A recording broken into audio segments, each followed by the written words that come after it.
Chapter 6. Any Man's Prey. Calgon, at the hour of 2 a.m., had the appearance of a tomb.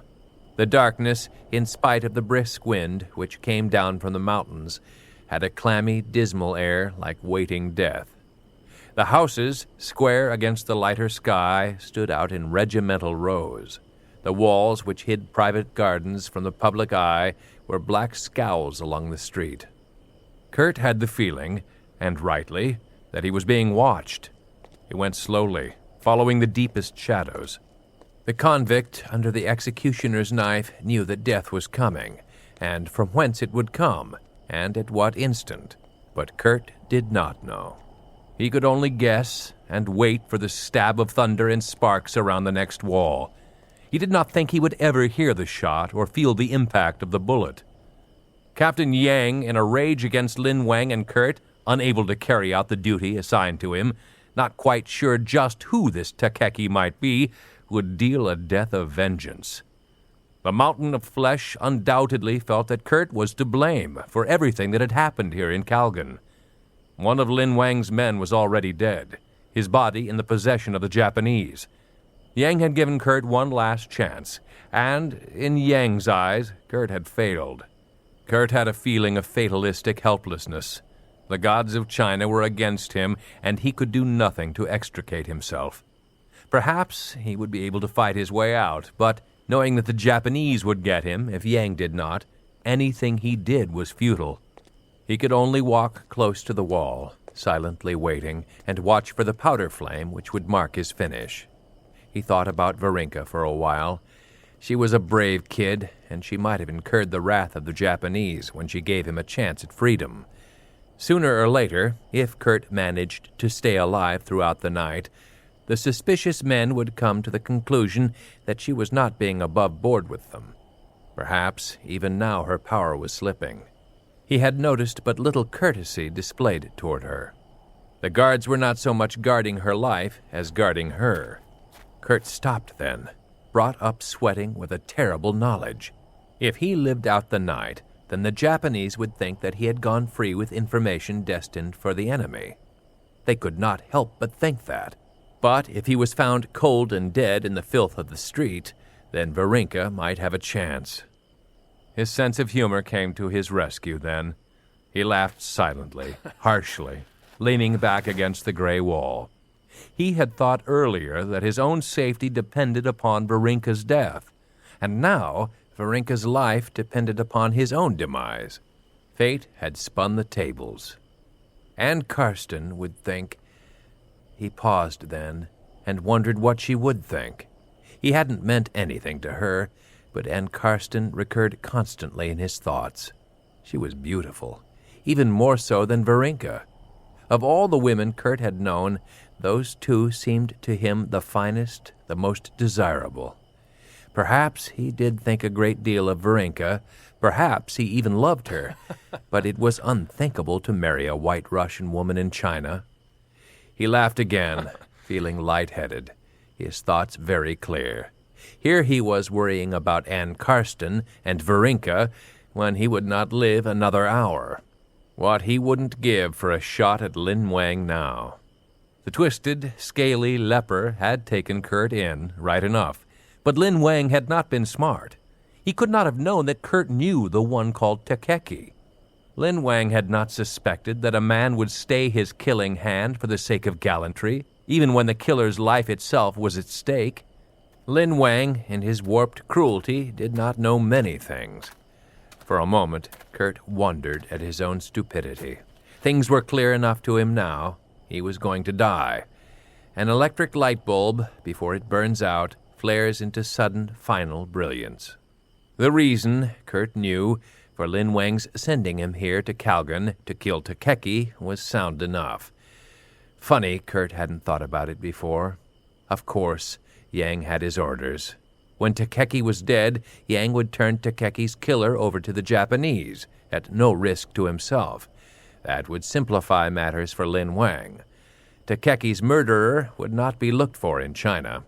The Japanese all too often had demanded huge indemnities for the killing of one of their people, and Varinka was certainly that. And now that Kurt had refused, Yang would kill him, having no further use for him. Again, Kurt laughed. He had been a fool. The confession had meant nothing. Kurt would not have lived anyway.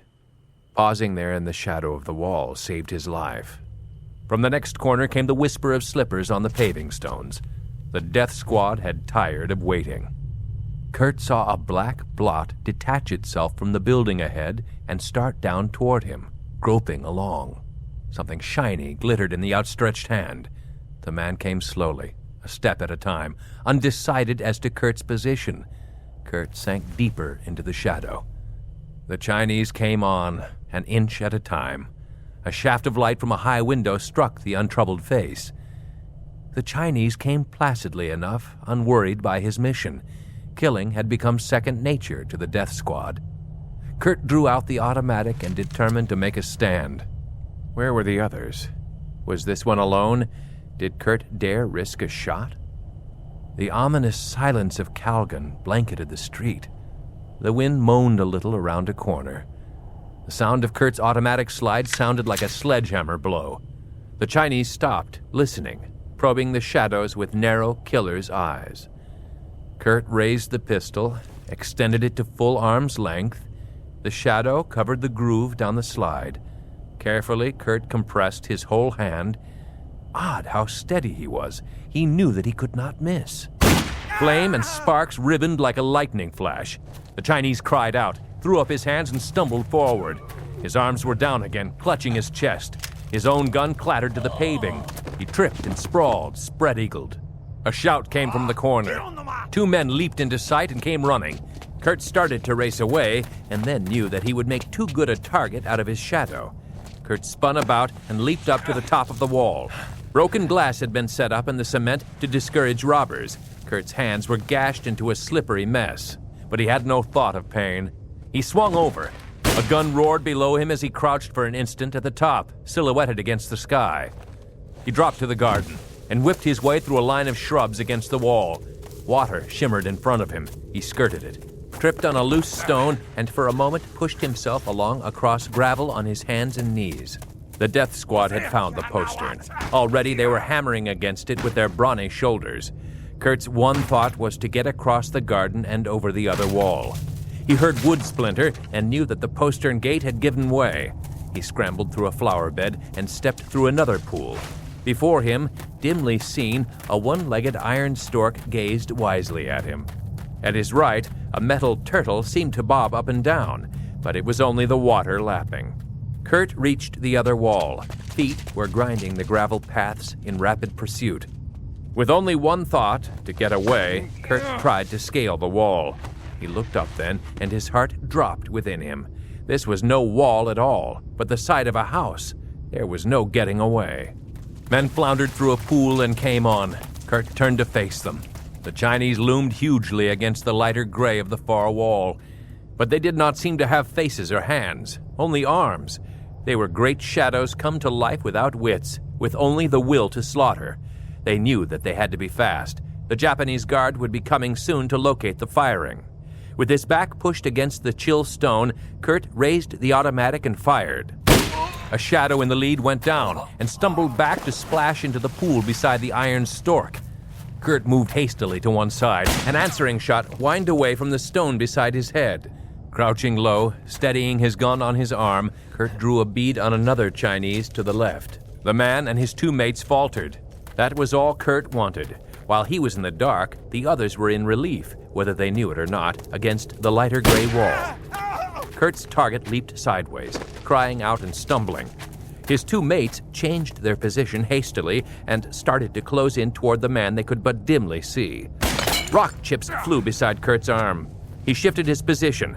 One of the Chinese was almost on him. Kurt leaped out straight into the fellow's face. Kurt jammed the muzzle catch deep into the yielding stomach and pulled the trigger. The shot sounded dead. A blast of pain went through Kurt's shoulder. He whipped away, carrying a knife with him, embedded in his flesh. With a roar, the last Chinese flung himself upon Lin Wang's victim. They went down into shrubbery with a crash, the Chinese on top. Kurt, anger setting red balls dancing before his face, felt that he embraced a clawing tiger. Kurt kicked hard with both feet. Fingers were locating his throat. Kurt's gun was gone. He realized dimly that something was white-hot in his shoulder, the man's knife. Kurt rolled to one side, struggling. The fingers sank deep into his windpipe. The stars above him began to spin crazily. His chest was burning for lack of air. He reached across the Chinese's arms toward his own shoulder, trying to think, forcing himself to do the thing. With a tremendous effort, Kurt clutched the knife hilt and tugged the weapon free from his own flesh. He twisted again, trying to get arm room. He held the knife high above the other's back and brought it down. He pulled it out and brought it down a second time. The blade would not move. The world was black for seconds, and then the fingers eased up. Throat rattling, the Chinese slumped down on the man he had almost killed. For seconds, Kurt lay dragging in precious air. He had never before known how good it was to just breathe. But after a little, he assembled his strength and thrust the body away from him. The Chinese was like an overweight tree, already rigid. Kurt got to his feet and fumbled about for his gun. He could not find the one he had been given. In its place, he took a Colt .45, which had fallen from the hand of the second man he had killed. He went through the garden toward the shattered gate, stopped beside each body, looking for Yang. But Yang was not there. Yang was still alive, still waiting for the kill. From the street came the sound of running men. Equipment clanked. The Japanese guards were on their way to determine the reason for the shooting. Kurt knew that death waited for him at their hands. He ran down the wall and found another gate. Shouts echoed through the garden.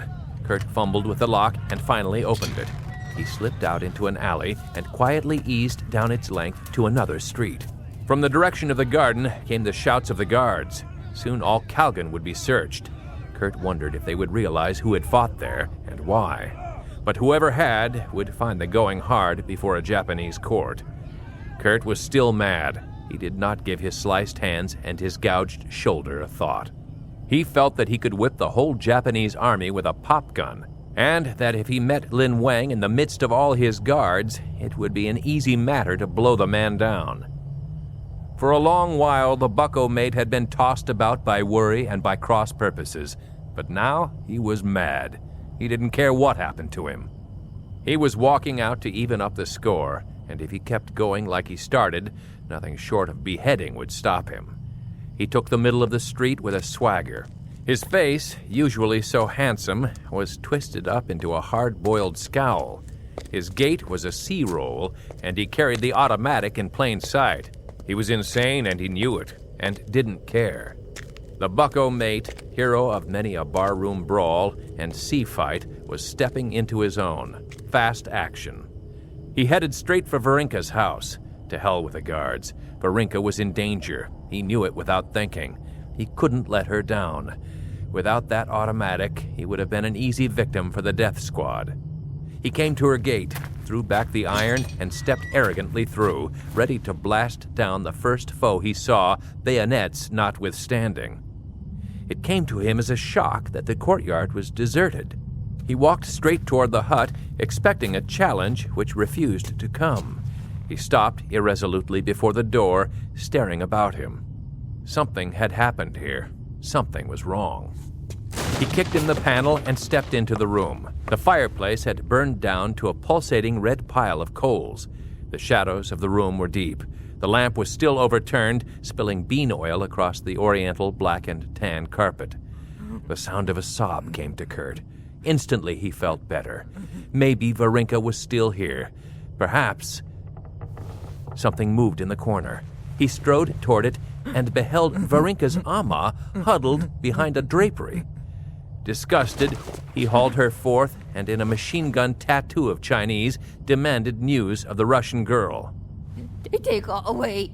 They arrest her. I know nothing. Varinka arrested? Then he was right. His own release was likely to cause her death. The Japanese did not question a victim for long. The Japanese were more likely to hold the trial after the firing squad. Varinka was arrested, and Kurt knew that she would die. For a moment, he felt a helpless nausea, and then, hefting the Colt .45, he went out into the courtyard and walked swiftly toward the Japanese headquarters.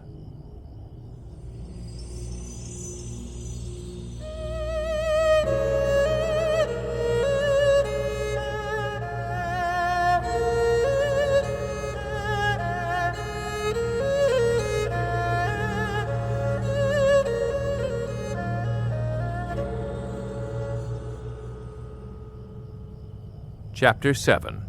Sentenced to Death. The building did not shed a great deal of light. It clutched shadows to its cold walls and gave off a feeling of menace. 2 windows sprayed yellow jets into the street. Kurt heard the wind moan past a cornice. Japanese voices came from within, purring, assured voices. Outside, a car stood, its driver slumped wearily over the wheel. Behind the car was a truck, but no one was in the cab. Kurt came as close as possible to the window. By standing on a loose paving block, he could see in without being seen himself. Varinka stood before a group of men who sat indolently in chairs. Their caps and red bands showed that they were officers, and their faces displayed a merciless arrogance which was heightened by the effect of their black, bristly hair. 2 of them puffed on cigarettes, which they held before their sharp faces with nicotine-stained fingers. Guards with fixed bayonets were posted about the room. They were questioning Varinka in Japanese, and their tone was ugly, showing that her guilt was a foregone conclusion. But they were not trying her for the thing Kurt thought. Varinka's broad face was without fear. Her slightly slanted eyes were scornful. Her high cheekbones were stained with the crimson of anger. She looked regal, a lioness pulled down by jackals. What you say is not true. A small, bony officer giggled.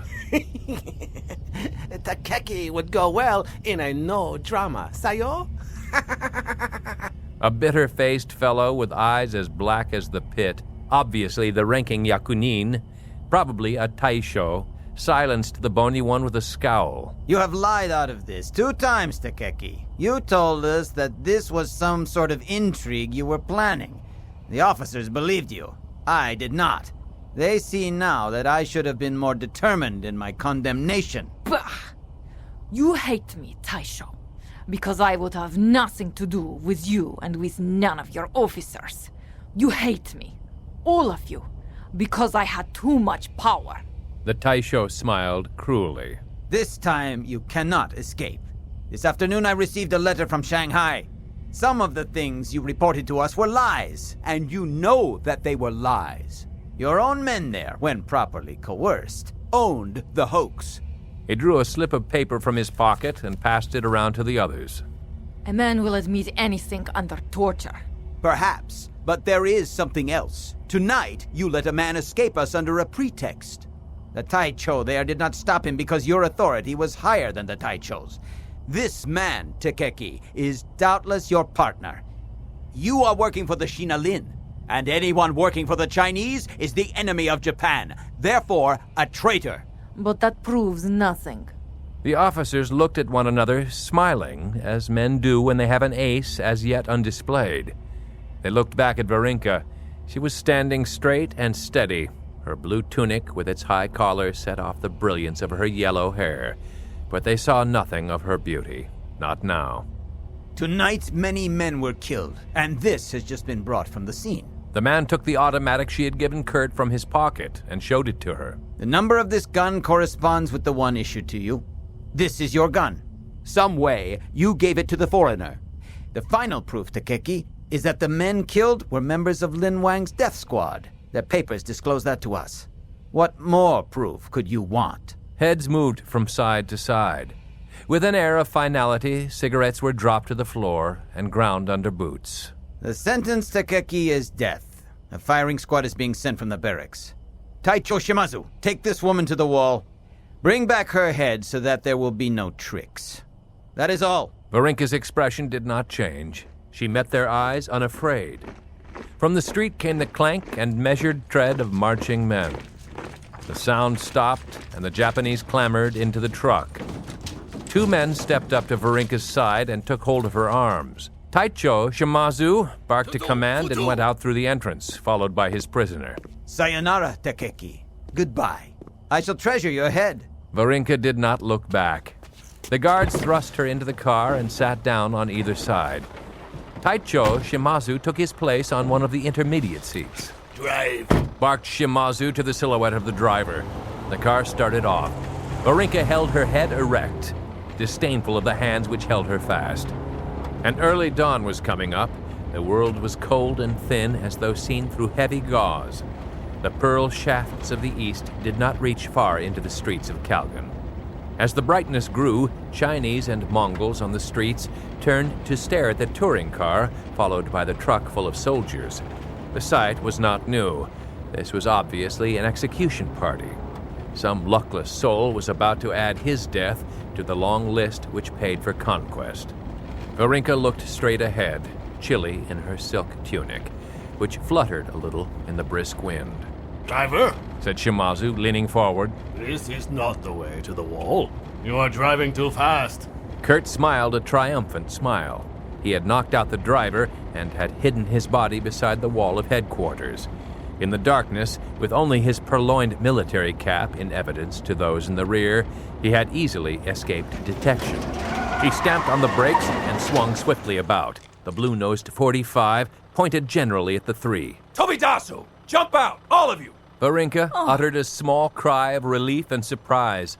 The two bayoneted rifles swung forward. The soldiers would defend themselves and their prisoner at any cost. Kurt saw the flash of steel. The captain snatched at his own automatic, fearless of death. Kurt caught the three separate movements and knew that he could not shoot fast enough. One of the three would get him. But Varinka was not merely a spectator. In a swift movement, she reached out with both hands and snatched the rifle barrels, holding them up for the instant which was needed. The Taicho's gun flashed up. Kurt fired point blank. Kurt reared up as the captain toppled to one side and caught the body by the shoulder. With a quick thrust, he sent the Taicho over the door and out. The smoking muzzle of the .45 covered the other two Japanese. They let go their guns as though they were white hot. Varinka threw the weapons onto the floor of the car. "Tobidasu!" cried Kurt again. The two soldiers jumped away from Varinka and swung out precipitately. The truck was coming up, and the soldiers there had already seen the dead body of the captain on the ground. A rifle bullet ripped through the back window and bored a sparkling hole in the windshield. Kurt threw the car in gear and stamped on the accelerator. The touring car lurched and gathered speed. Varinka crouched low. A slug ripped the tonneau over her head. Head south. Kurt whipped the machine around a corner and raced out along a rough road. A gate was before them. Two guards, seeing the pursuit of the truck, stepped out with leveled rifles directly in front of the car. Kurt jerked the wheel to the right and left. The Japanese jumped aside. The machine careened out through the Twin Towers and roared down a twisting road into China proper. Varinka climbed over the back of the front seat and settled herself beside Kurt. She smiled at him. He expected some kind of praise and was all ready to turn it aside, but she said, I do not think that Aunt Karsten could do that thing. I mean, to catch the guns before they shoot. Kurt stabbed her with a black-eyed glance. Why bring her up? Varinka smiled and folded her hands upon her lap. She was sitting quite at ease, although the car plunged down a winding grade at 60 miles an hour. I thought that you loved her. Hell, no. She looked disappointed. But she is my friend. Nothing about how he had gotten there. Nothing about what they would do or where they would go. Kurt snorted. Varinka sat there baiting him about love. Wind whined through the hole in the windshield. The motor bellowed. Carts and droves of camels spilled off the road to make way for the juggernaut. The world was fully awake now, up and about its business. The morning sun yellowed the plain, which stretched away from the hills deep into China. The truck was far behind them, lost in dust, much too slow to keep pace with Kurt's masterful driving and the touring car's western engine. They rode for half an hour, and then Varinka raised up to look behind them. They have gone now. Lucky, huh? You can turn up the next road and head east. East? That'll take us back into Japanese territory. You must head east. I have business. Say, listen. Haven't you had enough? Oh no, I must never leave unfinished business. Head east. Grudgingly, Kurt turned down the road, which was far worse than the one he left. He was beginning to think that Varinka was crazy. He thought he knew it when the road started a little bit northeast. He was certain they would run into Japanese troops, and the word would be telegraphed ahead of them. There would be no escape now. But he didn't want to argue with the girl. He respected her too much. They came to another crossroads, and to a ruined stone tower whose stones strewed its base. Withered creepers clung forlornly to the cracked structure. Stop here and put the car behind this place. Stop here? What the devil do you want? What are you gonna do? Oh, I think very soon some Japanese will come along this other road in the car, heading east. How good are you with a rifle, my Kurt? Good enough. Then take one of these and go behind that wall. And when the Japanese come, we shall see. After that, we go further east, to a certain deserted fort. Kurt knew it would be useless to argue with her. He parked the car, took one of the bayoneted rifles, and got out. Dust was already rolling up along the other road. They come, Said Varinka with a cat smile.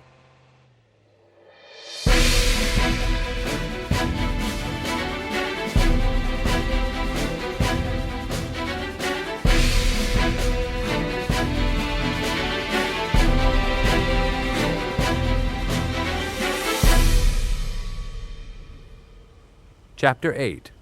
Lin Wang. Kurt thrust the rifle through a loophole and slid off the safety catch. Varinka was standing beside him with the other weapon. I am for the tires. You aim for the driver. And don't let them get by. Kurt, although he did not understand the move, was quite ready to fix up any number of Japanese. The car was traveling straight toward them. The road bent around the old tower like an ox yoke. Varinka fired and flipped out the smoking cartridge. Kurt aimed at the base of the windshield. His first and Varinka's second sounded as one explosion. The machine yawed wildly. A pair of mustard-colored arms were flung out to one side. Dust and motion blurred the scene. The car seemed to trip over itself. It slid sideways toward a ditch, struck the embankment, and went over, rolling, strewing men down the slope.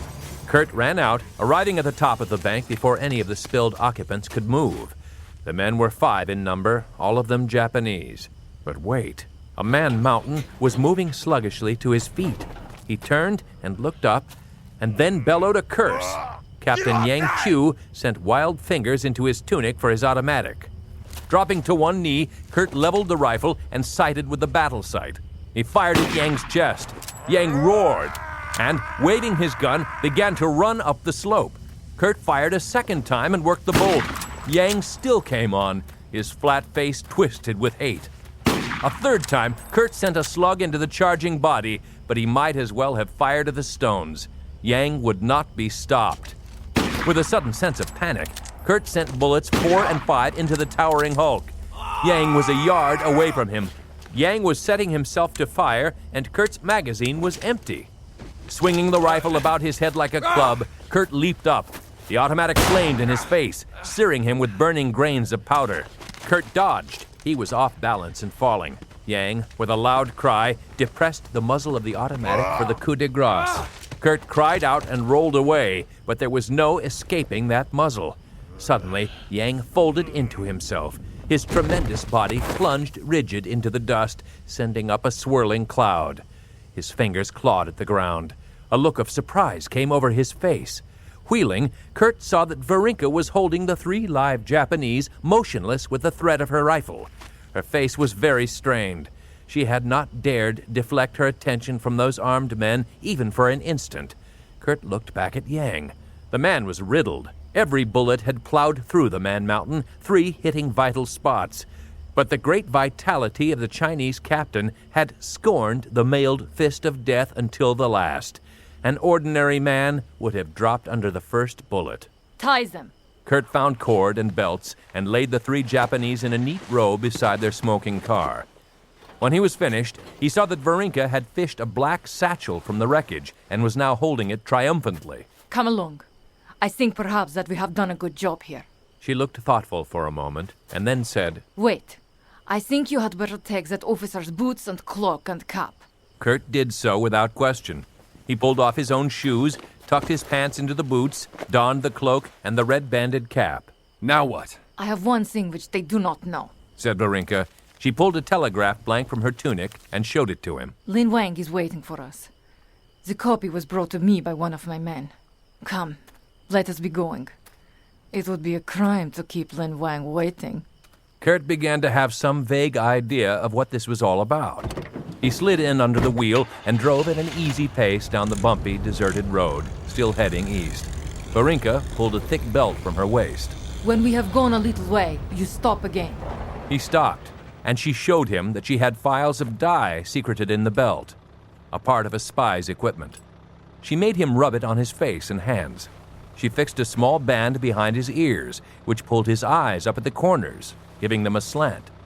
When she had made a presentable Japanese officer out of him, she crawled into the rear seat and lay down, spreading a robe over her. I am wanted. You are a staff officer. Drive on, my Kurt, and I will tell you when we get to Lin Wang's. All through that day, they made their way along the base of the hills which bound China on the north. They were skirting Japanese territory, but the Japanese would obviously expect them to head deep into China and take refuge there. They met no troops, only dull-faced Chinese and Mongols who were interested only in minding their own business in this bandit-ridden, war-torn land. Kurt's nerves were on edge, but Varinka did not seem to mind. The tight tape about his head made his eyes smart, but that could not be helped. When dusk came at last, he was very glad to stop. We are almost there. Here at the right, there is an old deserted monastery. See it? Kurt did. The crumpled ruin looked desolate in the twilight, sprawling up a hillside. He nodded. The plan is short. Lin Wang is to die. We cannot kill him among his troops. That is impossible. You are to go to Lin Wang. Dangerous, I know, but necessary. And tell him that Captain Yang and the Taisho of the Japanese are waiting for a parley at this monastery. If Captain Yang is supposed to be there, then Lin Wang will suspect no plot, and he will come. Let him bring 3 or 4 soldiers if he wills.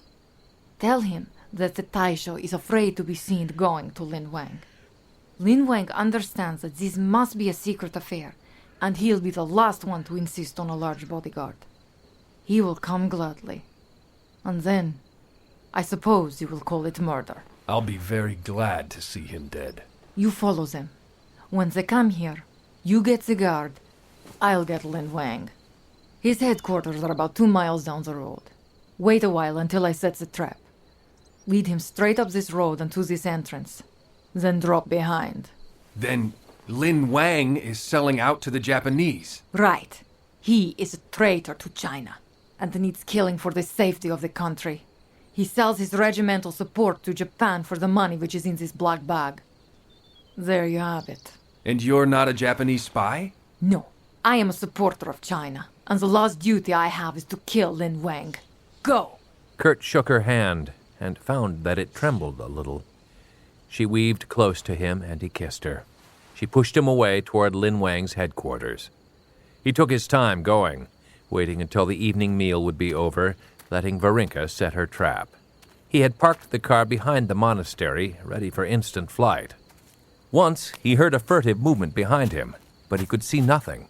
When the darkness had fully closed in, he changed his course and walked far off to the right of the road. That he might be going to his death did not bother him. He was marveling too much at Varinka's courage. To outwit a whole country and earn herself the name of Takeki the Courageous. When he came to the ancient fort, he saw that guards were posted at the entrance, gray-clad and very alert, but no other soldiers were about. For a long time, nearly an hour, Kurt stayed in the shadows. He wanted to make certain that these 2 guards were the only men about the outside in case matters called for a hasty escape. He was about to go down and announce himself when a small group came hurrying along the road. 2 soldiers were dragging a 3rd person, but from the distance, Kurt could not make out who that person was. They came from the opposite direction from that which Kurt had taken, dispelling his fears that it might be Varinka.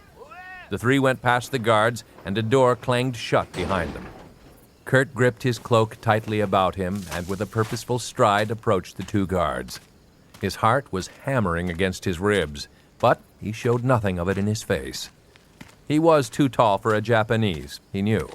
But then some Japanese were tall. The guards leveled their rifles at him. He made his Chinese crisp. I am Taicho Shimazu, to see General Lin Wang on business. They saw his cap and red band then and dropped their guns to their sides. One of them said, He expects you, Captain. That was easy enough, but maybe getting out would be another matter. Kurt kicked the door open and shut, and for some reason thought locking it would be a good idea. Silently, he dropped the chains in place. A moment later, he heard a motor rumble outside and a squeal of brakes. That puzzled him, but it was too late to turn back now, if this was a Japanese officer. He went on down the long, dimly lit hall, his boot heels ringing and sending the echoes rocking emptily. He pushed open another door. Lin Wang sat in a puddle of yellow light, flanked by 2 sentries. The rest of the room was dim. Great shadows flickered along the walls, like crawling monsters about to pounce. Lin Wang was looking through candle flame at 2 soldiers and a prisoner. Kurt was unnoticed. Something was familiar about the prisoner. Brown hair, slender shoulders, a military cape drooped down from the throat. The hair was disheveled. Kurt almost cried out. He swallowed the sound and sagged against the door. The prisoner was Ann Karsten. Lin Wang was speaking in English. His hands rattled before his twisted face. The black caverns crisscrossed his scaly visage and made his expression diabolical. His eyes were screwed up into black pinpoints, showing muddy blue flecks in the saffron light. When he spoke, a small shower of scales fluttered to the desk. I have wanted to see you for some little time, said Lin Wang to Ann Karsten. I once saw you coming out of a ballroom. You looked at me and shuddered and said to your companion that I was loathsome. Oh, I know how you felt. You are a beautiful woman. You could have the pick of men, but now the choice comes down to me. Tonight, I am leaving China. As soon as a certain messenger... Anne shuddered, and the ragged cape whispered against the floor. She was very white, but she held her chin up and looked coldly at Lin Wang. Her voice was throaty. Tonight you are leaving China, but I am not going with you. Try what you please, Lin Wang. I have ways of putting myself out of this world. In a necklace about my throat, She clutched it. I carry a swift poison. She pried the cover off. One move and it goes down. She had spoken too soon. The soldier beside her whipped it out of her hand. The broken golden chain slinked musically on the floor. Lin Wang saw Kurt then. He looked up expectantly. Pardon this, Captain, but a small side play. She is beautiful, don't you think? He spoke in Japanese out of courtesy.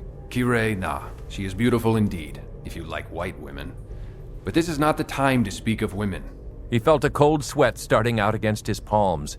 Ann Karsten looked dazedly at him without a trace of recognition. After that first glance, he had not dared to look at Anne. You have the money? Where is the Taisho? He is waiting for you. He was afraid to approach you direct. I will lead you to him. Very well. But here, sit down there in that chair and have a glass of sake. I drink sake now that I am to become wholly Japanese. He laughed at his joke, and his fingers clattered against one another like a skeleton dancing. His hunched back shook. There is little time, Taisho. Be not so impatient. If I go now, this woman may kill herself before I return. Kurt chose a chair in the shadow and wrapped his cloak more tightly about him. A soldier handed him a glass of the hot red fluid.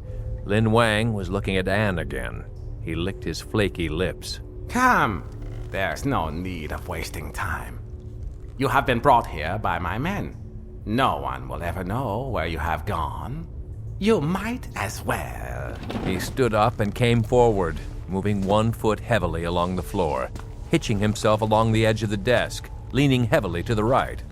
Rifles and soldiers, guards outside, Kurt sat very still. The liquor gagged him. He was looking at Anne again. She was not standing in very good light, and he could not clearly see her face. Something was oddly wrong about her, something Kurt could not understand. Rifles and soldiers. Kurt's hand slipped casually to his thigh and touched the butt of his .45. It was certain death, but surely he couldn't do this thing and leave Varinka in the lurch. Once again he was confronted with the 2 women. Lin Wang reached out with his queerly lifeless hand and patted Anne's cheek. She tried to wrench away, but the two soldiers held her securely. The men in the room were grinning. And you said I was loathsome. Oh, but you did. And if you didn't say it, I saw it in your eyes. It's there now. You think I am ugly. But I can be very pleasant. Very pleasant. He pulled down a strand of her hair and stroked it. He hitched himself a little closer, looking up at her, head on one side, chuckling. Kurt remembered Bonner's fingernails. Something else was in the room which Kurt thought should not be there. He looked about restively. A black satchel stood beside the door. Lin Wang looked past Anne. He also saw the bag. And what did you bring for us there, my pretty? Said Lin Wang. He jerked his finger toward the bag, and a soldier stooped and picked it up. Lin Wang smiled at Anne. Do not be impatient. We must get everything in order first. Kurt froze. He felt dizzy. Lin Wang forgot about the satchel then. He reached out and took hold of the top of Anne's cloak. With a quick jerk, he ripped it away from her and threw it on the floor. Anne was wearing a blue tunic, which was badly torn at the collar. Lin Wang chuckled again. The soldier opened the bag. Money! Japanese yen! Lin Wang stared into the satchel and then, with a roar, wheeled about and glared at Kurt. The money was there, and yet an officer had come to take him to a conference to give him the money. Lin Wang's wits worked well on one theme: treachery. Kurt was up, back to the wall. Doc! The .45 came level through the slit of his cloak. Flame stabbed from the jerking muzzle. Lead screamed from the walls, only half stopped. Lin Wang took 2 shots through his stomach. His clawing fingers contracted as he collapsed, twisting to one side. Screaming orders, he fell to the floor, instantly swallowed up by the flame and smoke and turmoil. Kurt, without waiting for Lin Wang to go down, flung himself to the right. A rifle bullet missed him by fractions. He fired straight into a soldier's face, blasting out the whole jaw. He caught the man before he could go down, and holding the corpse before him as a shield, turned to meet the others. He shot another. The room was a hell of deafening thunder and shrieks. The candles flickered serenely. A man rushed Kurt with a bayonet. Kurt dropped him. Suddenly, Kurt saw that only one soldier was on his feet. The Chinese charged, steel glittering, face distorted. Kurt heaved the bullet-torn corpse of his shield onto the point of the bayonet, stepped aside, and pistoled the Chinese through the skull. Anne turned Lin Wang over with her foot. She was smiling bitterly. Kurt snatched at her arm, but she would not go until she had grasped the satchel. Thunder came from down the corridor where the entrance was chained shut. Men were trying to get in, and the sounds of voices indicated that their number was a dozen at least. Kurt's automatic was empty. He pulled Anne up the hall and, with a yell, began to work on the chains. Anne crouched in a niche in the wall. Come on! Cried Kurt in Chinese. Your master is dying while you talk! In there, they will escape! Through the door surged the excited Chinese. They stopped for an instant to stare at Kurt. Traitors! Treason! They are killing him! Don't let them escape! The Chinese bolted down the corridor, wild-eyed at the thought that they might incur Lin Wang's wrath by flinching at duty, or even seeming to flinch. When they had gone, Kurt snatched at Anne's hand and jerked her outside. He stopped, startled. Their car had been driven up before the gate. A truck, now empty, stood beside it. Gas cans were piled high on the chassis, as they always are in North China, beyond the range of stations. Kurt snatched a pair of them and threw them into the touring car. Anne climbed into the seat. Kurt slid under the wheel. Yells were coming from the old structure. The Chinese, realizing how thoroughly they had been duped, were coming back. Anne hugged the satchel full of money, the price of a general's treason. Kurt sent the machine hurtling down the dark road. Shots rang sharply behind them, but the darkness was their mask. Then you are both Anne Karsten and Varinka Savischna? But how? Hollow capsules flatten the nose. Pads raise the cheekbones. A yellow wig hides brown hair. Pads broaden shoulders. Heels can be high or low. A voice and accent are nothing to be changed. She laughed and leaned against him. I was good. I even had you fooled. You didn't know what to think when Anne Karsten asked you about Varinka and Varinka asked you about Anne. They are both the same. But your piggish answers were balanced tonight. I thought they would know sooner than they did. But they are very dull, those fellows. They saw us come, I suppose. And 2 soldiers surprised me. A third caught me from behind and I could do nothing. They took our car and missed the way. In the dark, they didn't see me remove my disguise. If Varinka were caught, that would be terrible. But Anne Karsten wouldn't be so suddenly deceased. How I waited for you to come in there. And you came so beautifully, too. Even I was fooled. She paused for a little while, watching to see that they were far outdistancing their pursuit. Then she sighed and pressed closer to him. My job is over. I've killed Lin Wang, or seen him killed, as I said I would after he murdered my father. But I never could have, had it not been for you. I'm free now. I'm not serving the powers of China anymore. I advised them 3 days ago that Lin Wang was a traitor. He knew I would do that. Oh, how he wanted me killed. He knew what I was as Varinka, and he knew the Japanese thought I was a spy. But there, it's all done and put aside, and we never have to say where we got all this money. We've earned it. We're free and at peace with the world. The Japanese will never know that Varinka is Anne Karsten. Free? Free? Good God! I still face a murder charge in Shanghai. Oh, that? Why, forget it, sweetness. Just forget it. She reached into her tunic and pulled out the confession, handing it to him. He glanced at it by the light of the dash and saw that it was real. But how? I took it out of Lin Wang's jacket while you were busy thinking about target practice in the room. I had to get all of his papers, but...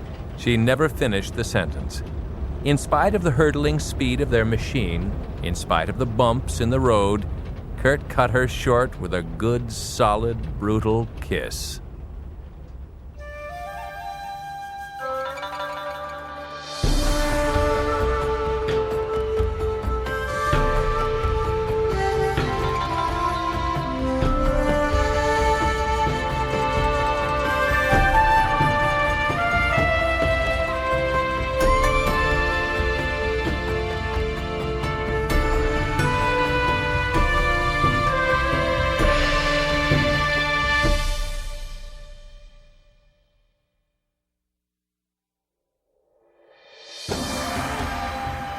Now that you've gotten a piece of the action, don't miss out on the other pulse-pounding stories from the Golden Age by New York Times best-selling author L. Ron Hubbard.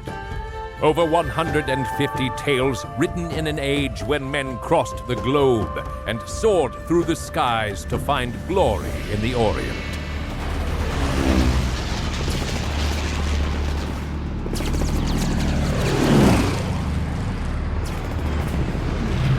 When enemies changed the fate of nations.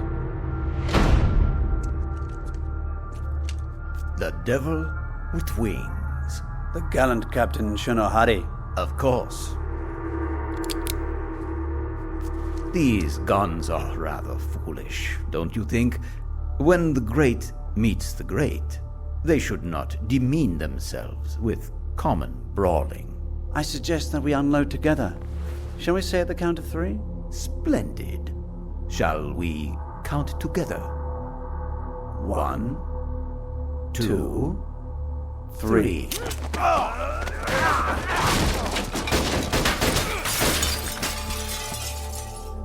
And honor was paid for with blood.